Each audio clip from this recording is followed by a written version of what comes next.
बॉलीवुड का clash king कौन? अक्षय कुमार। कुछ समय पहले तक यही कहा जाता था। वो समय था जब किसी भी बड़ी से बड़ी फिल्म के सामने अपनी फिल्म रिलीज कर देते थे और टिक जाते थे। मुकाबला बराबरी का होता था। ईद हो, दिवाली हो, रिपब्लिक डे हो, अक्षय कुमार डटे रहते थे। लेकिन यार 2 अप्रैल 2026 को ये बदलने वाला है। इस दिन अक्षय की भूत बंगला को रिलीज होना था, लेकिन अब रिलीज डेट बदल चुकी है। 15 मई हो गई है। तो क्या अक्षय कुमार डर गए हैं धुरंधर 2 से? भूत बंगला प्रियदर्शन के डायरेक्शन में बन रही है। अक्षय कुमार परेश रावल का धमाकेदार कॉम्बो भी है, हॉरर कॉमेडी का तड़का भी है। फिर भी तारीख बदलनी पड़ी। कहना पड़ेगा यार, कुछ तो बदल गया है। मानते हो ना? एकदम इन्होंने वक्त बदल दिया, जज्बात बदल दिए, जिंदगी बदल दी। ओ भाई, मारो मुझे, मारो मारो मुझे, मारो मारो। नहीं, ये मजाक हो रहा है। एक सेकंड यार, मजाक हो रहा है। नहीं, है ना? देखो पिछले कुछ सालों में अक्षय कुमार के साथ क्या हुआ है। कभी धमाका तो कभी डिसअपॉइंटमेंट हुई है। बच्चन पांडे, पृथ्वीराज सम्राट, मिशन रानीगंज और भी बहुत सारी फिल्में जो डिजास्टर हुई हैं। मैं सबका नाम नहीं लेना चाहती हूँ यार। रक्षाबंधन भी इस लिस्ट में है ना? लाल सिंह चड्ढा के साथ क्लैश हुआ था, डूब गई। 2023 में सेल्फी सीधा OTT पर रिलीज हुई। लोगों के दिमाग में 2024 बड़े मियाँ छोटे मियाँ, टाइगर श्रॉफ के साथ ईद और फिर बम फटता चला गया। मेगा फ्लॉप पैटर्न हमें बहुत सालों से दिख रहा है। लगातार फ्लॉप्स, एक दो नहीं, पूरी की पूरी लंबी लिस्ट है भाई। मतलब साफ है, अक्षय जो कभी फियरलेस किंग क्लैश हुआ करते थे, उनकी गारंटी अब खत्म हो चुकी है। ऑडियंस अब सिर्फ नाम पर नहीं आती, कंटेंट चाहिए, टाइमिंग चाहिए और सबसे बड़ी बात, कंपटीशन से बचने की समझदारी भी चाहिए। तो अब आते हैं असली बात पर। भूत बंगला की तारीख बदलने के पीछे 3 बड़े रीजन क्या है। पहला, धुरंधर 2 का धमाका। 19 मार्च 2026 को रणवीर सिंह की धुरंधर 2 आ रही है। फ्रेंचाइजी फिल्म है, पहला पार्ट हिट है, रणवीर का क्रेज अभी भी हाई है। अब सोचो, भूत बंगला 2 अप्रैल को आती तो मतलब सिर्फ 2 हफ्तों का गैप रहता। धुरंधर 2 का बस अभी से चल रहा है, स्क्रीन पर कब्जा हो रहा है। ऑडियंस पहले से ही एक बड़ी फिल्म देख चुकी है, दूसरी देखना चाहती है। मतलब भूत बंगला को प्रॉपर स्पेस नहीं मिलता। दूसरा, IPL से टक्कर। अप्रैल में IPL चालू होगा बाबू, है ना? और भारत में IPL का मतलब क्या सब जानते हैं। इवनिंग्स में लोग घर में बैठकर मैच देखना पसंद करते हैं। बॉक्स ऑफिस का कलेक्शन ऑटोमेटिकली कम हो जाता है इस टाइम पर। 15 मई तक IPL थोड़ा सेटल हो जाता है। लोगों को एंटरटेनमेंट की भूख लगने लगती है। परफेक्ट टाइमिंग, है ना? और तीसरा, प्रियदर्शन अक्षय कुमार का कॉम्बो अपने दम पर चल सकता है। किसी खास तारीख की उसे जरूरत नहीं है। वैसे तो हेरा फेरी, भूल भुलैया, दे दनादन, गरम मसाला, ये सब प्रियदर्शन अक्षय कुमार की फिल्में थी।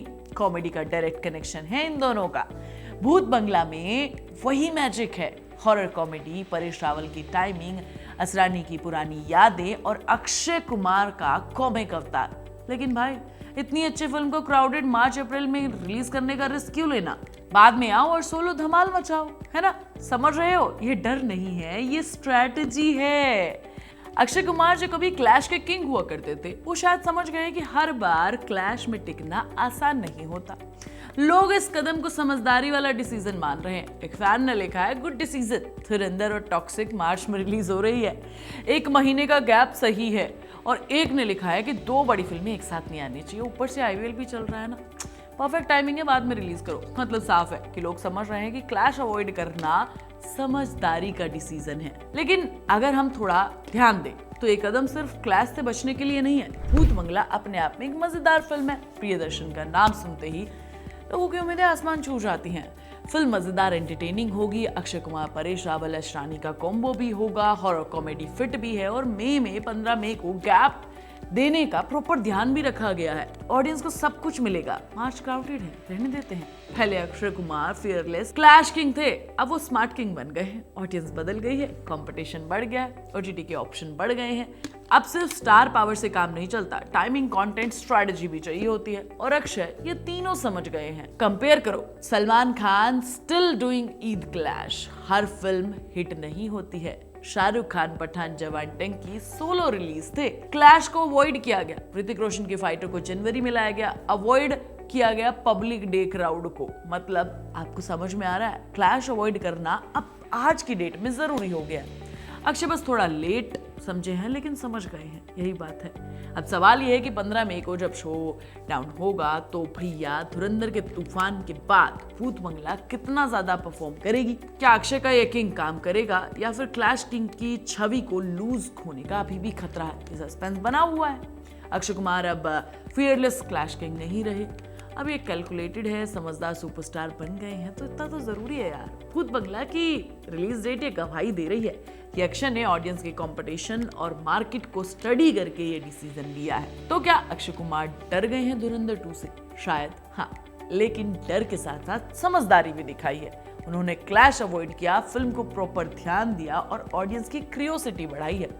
ये मूव उनकी समझदारी का है और उनके एक्सपीरियंस को दिखाता है। अब समय बताएगा कि मई 15 को जब भूत बंगला आएगी तो अक्षय कुमार फिर से प्रूव करेंगे कि क्लैश की चिंता बिना किए वो बॉक्स ऑफिस पर धमाल मचा सकते हैं। धुरंधर 2 की बातें अभी से चल रही हैं तो क्यों पंगा लेना? स्मार्ट प्लान किया है वैसे अक्षय कुमार ने। हॉलीवुड की हकीकत है कि क्लैश किंग बनना समझदार नहीं है, किंग बनना समझदार है। तुम क्या सोचते हो मुझे कमेंट करके जरूर बताना। सुहानी तुम्हें नेक्स्ट वीडियो में मिलेगी, तब तक तुम चैनल को सब्सक्राइब करना, वीडियो को लाइक और शेयर करना, प्लीज बेल आइकन दबाना मत भूलना।